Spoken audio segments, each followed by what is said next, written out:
Speaking of baseball, John Smoltz, he stopped by yesterday. We had a chance to talk to him. He, of course, is the lead analyst for Fox Baseball. He's a Hall of Famer as well. And I asked him, what is tougher to master, baseball or golf? Golf. Yeah. Why? It's just, there's too many elements that, no teammates to bail you out, right? And you got to be fundamentally sound and mentally strong because there's always a weakness in some part of your game, and the golf course will find it, even if you try to stay away from it. So I've never been nervous, literally, in a baseball game, other than the first time I threw a pitch when I got signed. And in golf, I can play practice rounds with anybody. I'll play anybody because there's not the same pressure. When you get in a tournament, it's different. But you've played with Tiger before. Yeah. No pressure? No. You just know if you miss the green, you lose. I mean, and plus, I said something to Tiger, the same thing I said to Maddox in their sports. I said, Greg, how hard is it to pitch when it's 0-2 on every hitter? Like, seriously. But he got 0-2 on every hitter. That's what made him so special. And I told Tiger, I said, how hard is it to play golf when you know what club to hit every time? He said, his ability to be creative and just pure shots after, that's obviously why he's the greatest to ever play. But also the ball isn't moving. Right. It's right there, and it almost paralyzes people, and it's not moving. Well, professional golf ruins all casual golfers. Ruins them. Because they see the professional golfer stare at a 2-foot putt for about a minute and a half. They go through their routine. They're playing for tons of money. They're playing on incredible conditions. And then you watch the average golfer just try to do the same thing. And it does paralyze. The longer you stay over the ball, the worse it gets, unless you're a professional. And so there is truth to the ball's not moving. And then you think about, if you have any negative thoughts, you're done. And then if you have anybody telling you, don't do this, you're done, because the brain only remembers don't hit it right, so you hit it right. And at least in baseball and on the mound, I controlled the tempo. I controlled the action.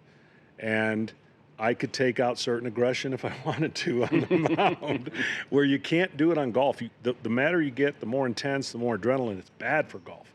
It can be good for other sports. We talked about this a couple of weeks ago when Otani was coming back. And we thought, could you just have him for one inning and make him a closer as opposed to trying to move him along so he can get to 3 innings and then 4 innings and 5 innings. And I don't know if you run the risk more of Tommy John as a starter than you do a closer, but you were both. Well, I can tell you this. Everyone thought it was going to be easier on my elbow when I went to the bullpen, and it was worse because you're up and you're getting hot all the time, and you don't always get in. I had 125, stop keeping track, 125 times I was up in a season. I got into 78 games, so imagine all those other times that you don't get in because the score doesn't work. They score a run or either way. So it's got to be controlled. The problem with Otani is he could come up in the bottom of the 8th. So when does he warm up? So the 9th inning doesn't work as well as and you could make it that way where he could control the 9th inning, and let's say it's his day to pitch, and you're up by 6. So the closer's role. Why are you adding logic to this? We're trying to go viral here. That Smoltz says Otani should be a closer. I'll tell you this: there is a greater possibility that could happen in the postseason than a regular season game. So I think there's things that can be worked out. He's such a freak of nature that I probably wouldn't take him long to get ready. He's so athletic.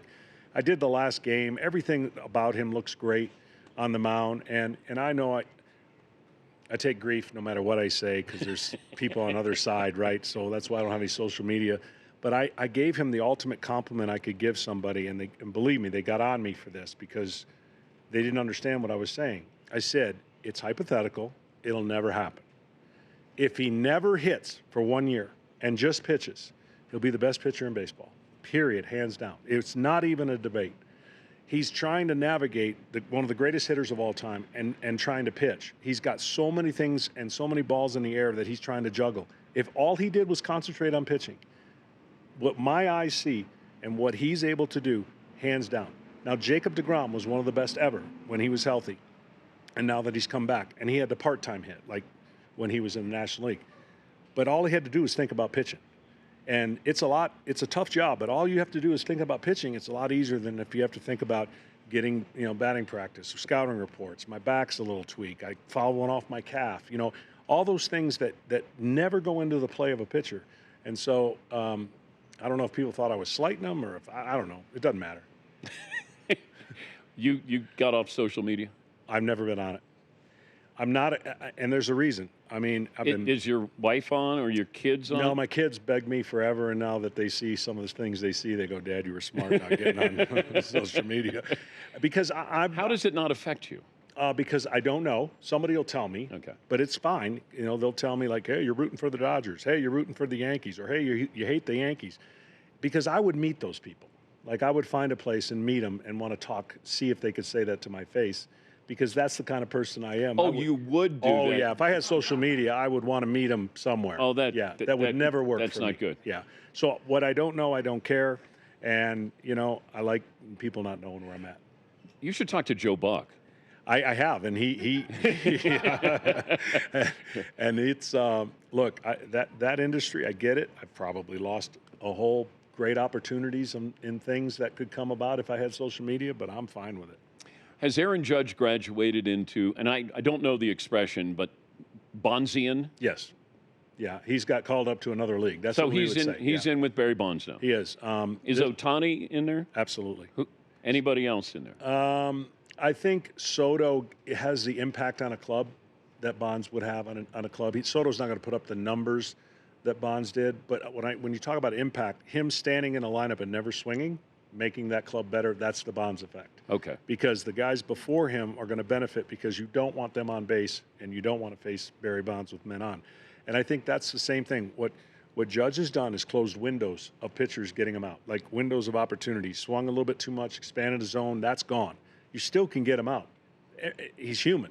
But what he's done is gone to the next level now, and it's struck fear in every pitcher. They no longer can approach him the same way. Soto's the same way. He's not going to chase. And Otani can be in so many different ways. When he's a full-time pitcher and a hitter, maybe his legs aren't as big of a game like we saw last year, stealing 50 bases. But it's interesting to watch the progression. Now, fair or not, Judge is going to only be judged in the postseason. All right, I got a couple of things here for you. If you're casting actors to play you in the John Smoltz movie. Now, I've got some ideas. Yeah, throw some at me. Okay, I've got Jason Statham. That's good. Not sure. He's a big action hero. Okay. You'd like him. Okay. John Malkovich. That's a good one. Bruce Willis. Getting closer. J.K. Simmons. He was in Whiplash. I'm leaning towards Bruce Willis. Okay, so Bruce Willis. And then you could play yourself. I do have some acting roles. I have been in a couple of movies. What were you in? I was in The Change-Up. But I got cut, so I didn't. Well, then you weren't in it. Well, I still get paid. But you weren't in it. I'm getting $20 every 2 weeks. So what else were you? I was in. Now I'm drawing a blank. Great movie about. Now I'm embarrassed. The baseball with the bad legs. Great story. Oh my gosh, he had the 2 braces. He made it to AAA. Oh, it's an awesome movie. I'm an old-time announcer. I've got the hat on. Yeah. Man, this is embarrassing because I did it. And I kind of killed it. I mean, it was Oh, a you good did? role. Yeah, I watched it, and I was pleased with my role. Let's see. How about this? If I said you can start a guy, bench a guy, or cut a guy. Albert Pujols, start, bench, or cut. Alex Rodriguez, start, bench, or cut. Or Joe Mauer, start, bench, or cut. Wow. So who's starting? You're good at this game. I'm starting Albert Pujols. Okay. Benching? I am going to bench Joe Mauer and cut A-Rod only because I already have a right-handed hitter starting. Okay. So I wouldn't need another right-hander. Yeah. So I got a lefty on the bench. Okay. All right. Yes, Paulie. The movie was called The Hill, co-starring John Smoltz. The Hill, absolutely. Thank you for saving me a very I get to embarrassing. save? Yeah, you get to save. Oh, Thank you. It was The Hill. Great story. Dennis Quaid and just people a great say story. that I look a little like Dennis Quaid. I could see that. Yeah. Handsome. I could see that. Yeah, absolutely. Very distinguished. My final question to you, and it didn't happen very often for you. When you go to the mound and you know you don't have anything. Yeah. What is that feeling like of really trying to pretend or fool? Yeah, and that's what I had to learn. I was awful at it. I'm a guy that wears his emotions. Passion bucket. Yeah. We've talked about that. I've had an empty passion bucket before, and I've emptied it. But I had to learn from Glavine how to fake it. And I would have a bullpen session. Sometimes it'd be phenomenal. I'd go out and I'm like, what happened? And it'd be the opposite. So I learned that the bullpen session was just a warm up, and to get in the game, you had to be when a pitcher stands on a mound and hitter's at the plate, someone has the edge and they know it. The key is not to convey to the other person who has the edge. And that is a huge key. And some young players do it really easily. 1996, last start, World Series against Andy Pettitte. I was exhausted, closing in on 300 innings, and I had nothing, zero. And I kept coming in the innings. I always Glav was my guy to kind of like, Glav, I got nothing. And he goes, trick him. Come in the second inning. I said, I can't throw my slider. I got nothing. Trick him. He said that 8 times. And I lost 1-0, but I got through 8 innings when there was no reason based on the way I felt. So I had to learn it, and I was bad early and pretty good late. But that's pitching as opposed to throwing. Yeah, and that's what we've talked about before. And these guys are not going to be given that opportunity anymore. They don't have it, they're out. And they're fine with it. Management's fine with it. But anybody who loses velocity or gets hurt doesn't have the opportunity to continue to pitch with a new toolbox. Like the CC Sabathias, when they lose their stuff, those guys are gone. Like he was a 96, 97 mile an hour stud, learned how to pitch at 90. Kershaw be the last one we'll ever see. And that saddens me for a sport that I played and love. And I hope we turn that around. I hope we find a way to not be so addicted to the radar gun and velocity. Nobody would teach Clayton Kershaw's motion. Nope. And that's what makes it unique and great. And I think that's gone too. Like you see the robotic sidestep, like everyone's pitching out of the stretch. But it's like golfers trying to be Tiger. It's all cookie cutter. Yeah, but at least golf, Jim Furyk, everyone's got a repeatable different swing. And when you take the windup out of the rotation because it's simpler to pitch out of the stretch, you're losing something of which is a luxury. They let you pitch out of the windup. I don't understand why guys can't learn how to pitch out of the windup and use that as a weapon instead of just being in the stretch and seeing it like that. John Smoltz, who guarantees that he will win this tournament. Whoa! I did.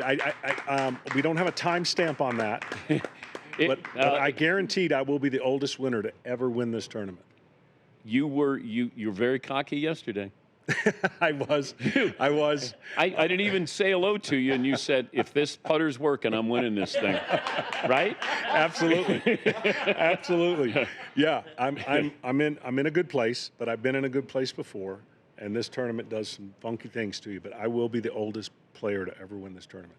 Let's get it done sooner than later. Thank you, John. My pleasure.